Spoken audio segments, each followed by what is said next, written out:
Hello students, this video is for class 4, subject is EVS and topic is solute, solvent and solution. इस topic में हम आपको solute, solvent and solution के बारे में बताएंगे. Look at this class. This is the mixture of sugar and milk. Okay? We take milk in this glass and add 1 teaspoon of sugar in this milk. Okay?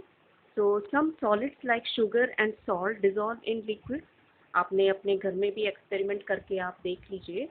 Suppose आपने एक glass पानी लिया, अगर आप उसमें शुगर डिज़ोल्व करते हैं और उसको चम्मच से स्टेयर करते हैं तो क्या हो जाएगा, शुगर जो है डिसअपियर हो जाएगा और आपका जो पानी है वो मीठा हो जाएगा, है ना. इसी तरह से आप सॉल्ट के साथ भी ये एक्सपेरिमेंट कर सकते हैं. आप एक गिलास में सॉल्ट डिज़ोल्व करेंगे तो वो आपका जो पानी है वो सॉल्टी हो जाएगा. ठीक है.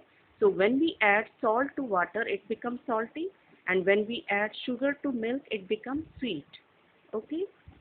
The solid, तो आपका जो solute है, आपका यहाँ पे जो शुगर है, हमने 1 टीस्पून शुगर लिया. ये जो सॉलिड फॉर्म है मैटर की, इसको हम बोलेंगे solute, और जो लिक्विड फॉर्म है मैटर की, इसको हम बोलेंगे सॉल्वेंट. यानी कि जो आप ज़्यादा क्वांटिटी में लेते हैं उसको हम सॉल्वेंट कहते हैं, जो आप कम क्वांटिटी में लेते हैं उसको हम सॉल्यूट कहते हैं. ठीक है. और सॉल्यूट और सॉल्वेंट का जो मिक्सचर होता है उसको हम बोलते हैं सॉल्यूशन. यहाँ पे जो मिक्सचर है ये किस चीज़ का मिक्सचर है, यहाँ पे हमने शुगर और मिल्क का मिक्सचर लिया है. इस शुगर और मिल्क के मिक्सचर को हमने क्या बोला है, solution. Okay. So what is the definition of solute. यहाँ पे जो डेफिनेशन क्या बन जाएगी सॉल्यूट की, the solid that dissolves in a liquid, the solid that dissolves in a liquid is called solute. यहाँ पे solid क्या है, sugar. liquid क्या है, milk. so the solid that dissolves in a liquid, यानी कि वो solid जो liquid में dissolve हो जाता है उसको हम solute कहेंगे. तो यहाँ पे हमारा solute क्या है, sugar. हमारा जो solute है वो क्या है, sugar. ओके. एंड solvent की definition क्या हो जाएगी यहाँ पे, the liquid in which a solute dissolves is called solvent. और वो liquid यानी कि वो, यहाँ पे liquid क्या है, milk. यहाँ पे sugar क्या है, milk में dissolve हो गया है. Okay. so a liquid in which a solute dissolves, a liquid in which a solute dissolves, जिसमें solute dissolve हो जाता है, उस liquid को हम क्या बोलेंगे, solvent. so what is the definition of solvent, the liquid in which a solute dissolves is called solvent. okay. यहाँ पे हमने जैसे एग्जांपल लिया है, for example when we dissolve sugar in this milk, sugar is the solute. यहाँ पे क्या हो जाएगा, sugar जो है वो solute हो गया. milk क्या है, solvent. एंड इन दोनों का जो मिक्सचर है उसको हमने क्या बोला, सॉल्यूशन. ओके. जो हम कम क्वांटिटी में लेते हैं वो है सॉल्यूट, जो ज़्यादा क्वांटिटी में लेते हैं उसको सॉल्वेंट, और इन दोनों के मिक्सचर को हम क्या बोलेंगे, सॉल्यूशन. तो this is the solute, solvent and solution. ठीक है.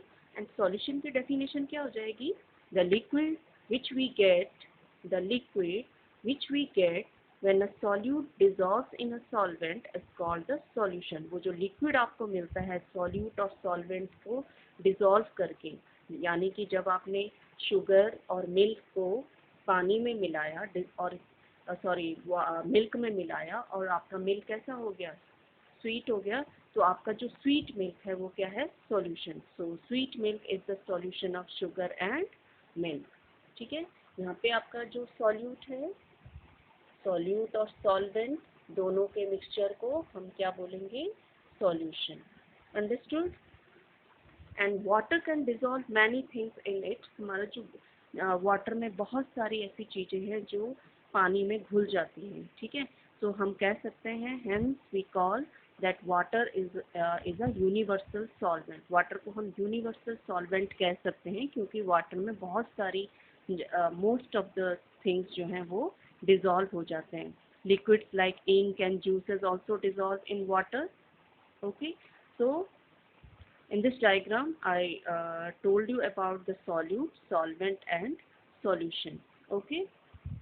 now some questions related to this topic. First question is, name the solid that dissolve in liquid. आपको उस सॉलिड का नाम बताना है जो लिक्विड में डिसॉल्व हो जाता है। Name the liquid in which a solute dissolve, उस लिक्विड का नाम बताना है जिसमें सॉल्यूट डिसॉल्व हो जाता है। And name the liquid obtained when solute dissolves in a solvent. Thank you.